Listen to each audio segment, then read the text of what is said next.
Didn't that feel great? That's a kindness you can do for yourself anytime you need it. Now for the second part of lesson 1.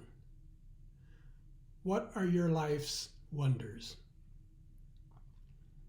Well, first I should explain what life wonders are, and specifically what my life's wonders are. But before I dive into my life's wonders, let me talk a bit about love and the power of love to overcome the gravity in your life. Here's a story from my life. It was a while ago, back in March 29 of 1985. Alone at night in the second bedroom we had converted into a nursery, sitting in a brand new rocking chair, I had reflected on the day's events.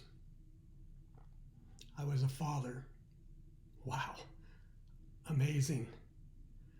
Just hours earlier, I held my beautiful little daughter in my arms. I experienced feelings of pure love and beauty like I'd never felt before. The nurse told me Kayleen was trying to suckle, and it would comfort her if I let her suck on a finger while I held her.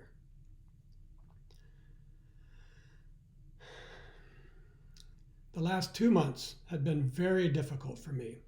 I had signed my 3rd professional football contract, left my wife alone to have our soon-to-be baby, and traveled to the Orlando Renegades training camp in Florida.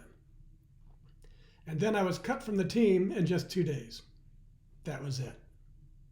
I'd now been cut from every professional football team that existed at the time. I had no more prospects. Football was over. Now, what was I going to do? Upon returning home, the day the Renegades gave me the news, I was angry, but a little relieved too. I was confused. I was embarrassed, definitely embarrassed. Really, I was an emotional wreck. It was the first and only time in my life I think I felt what depression must be like. I had no direction. I had no money. I had no career prospects, not even career ideas. I just felt completely lost. Slowly, I began reassessing the life I had left to become a pro football player. I went back to work at the hardware store and at the bar, and I re-enrolled again in college. I was going through the motions, but I didn't know where I was going. For the last 10 years, I had always been working towards one goal: to be a professional football player. I had a clarity of purpose every day. Now I realized I needed to move on, but I didn't know to what. And I had even less idea about why. Forget how. I didn't have any feeling deep in my heart about what I was to do next. Until I held Kayleen in my arms.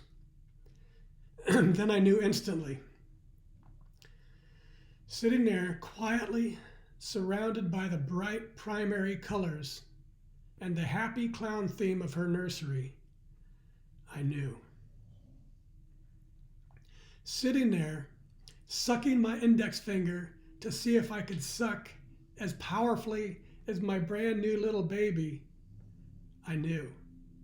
That night, I knew deep inside me that it was time for me to grow up, get on with my life, and to provide for my family. I had a new clarity of purpose. It was my responsibility to give Kayleen everything she needed to become happy and successful in life. What an enormous duty. What an amazing gift. The pure love I had for my firstborn child was so powerful, it snapped me out of the funk I was in, and it set me on a new path in my life. I was lucky enough to experience pure love again 4 years later with the birth of my son Kyle. 20 years after that, I remarried, and once again, just before our 1st year anniversary, my beautiful wife gave me a most amazing gift. She asked me to drop the step In my role as dad, she wanted me to adopt her girls and make them ours.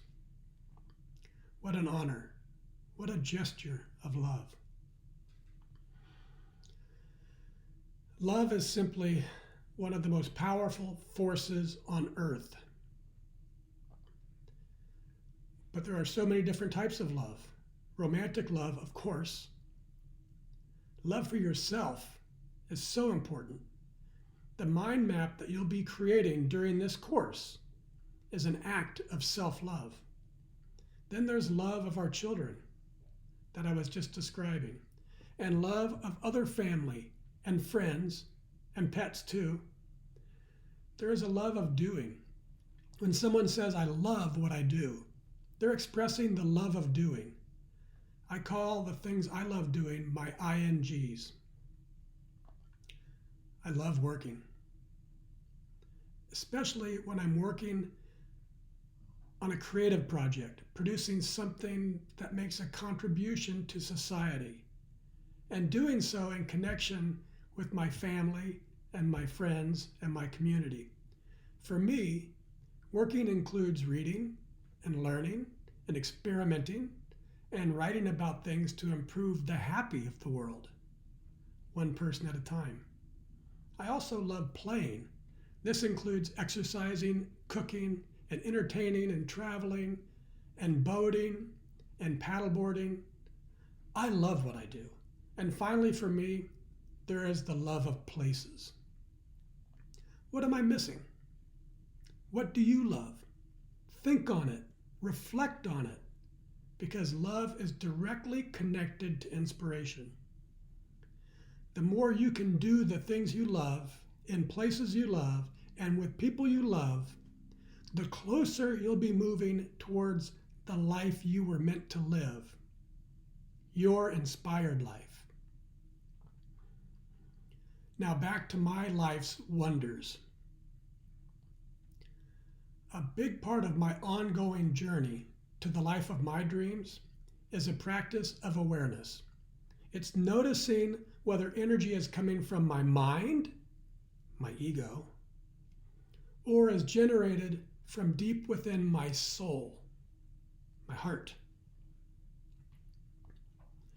Along with my practice of reflection, slowing down, being quiet, and listening to my heart to show me the way, my practice of awareness helped me create what I call the 7 wonders of my life.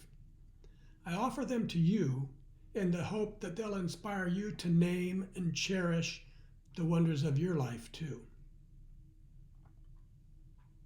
So these are my 7 wonders. Number 1, my one true love, being a loving and devoted husband to my soulmate. My family, providing love, support, and leadership.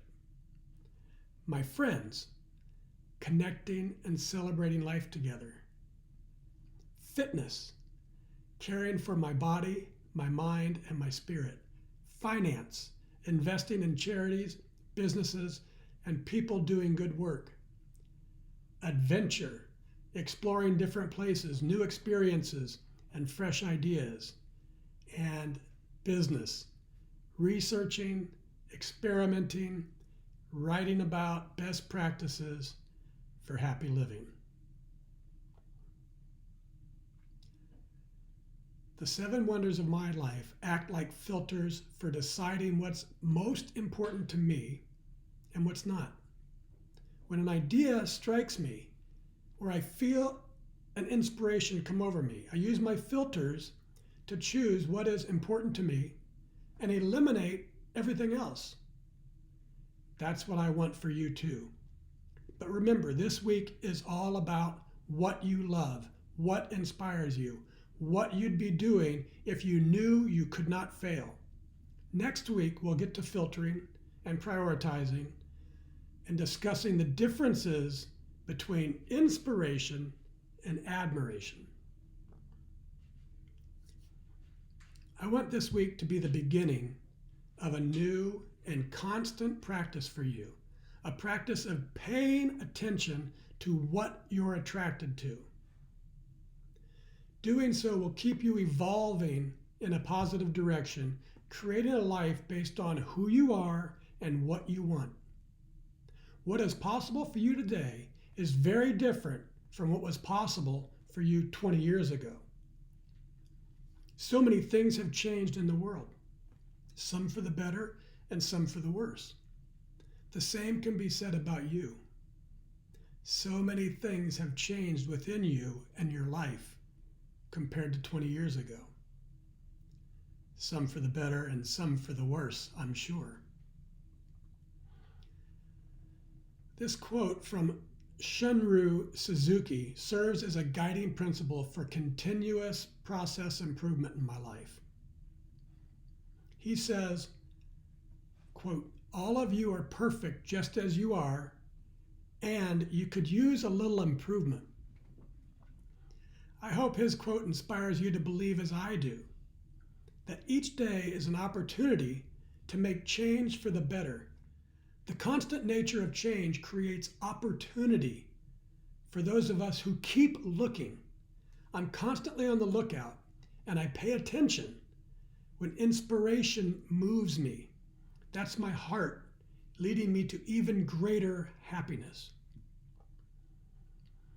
I know that creating positive change is hard. I know there are many forces at work to hold a life in place. But I also know creating my life around what's most important to me and anchoring changes to who I am and what I want creates the power, energy, and time I need to overcome the forces of gravity in my life. And it'll do the same for you. Okay, that's it for lecture 2. For the next 15 minutes, I have another special treat for you. I want you to get up from where you are, stretch your arms as high as you can, and then go for a walk or a jog or do an errand or a chore. Just do something that keeps your body moving for 15 minutes in a row.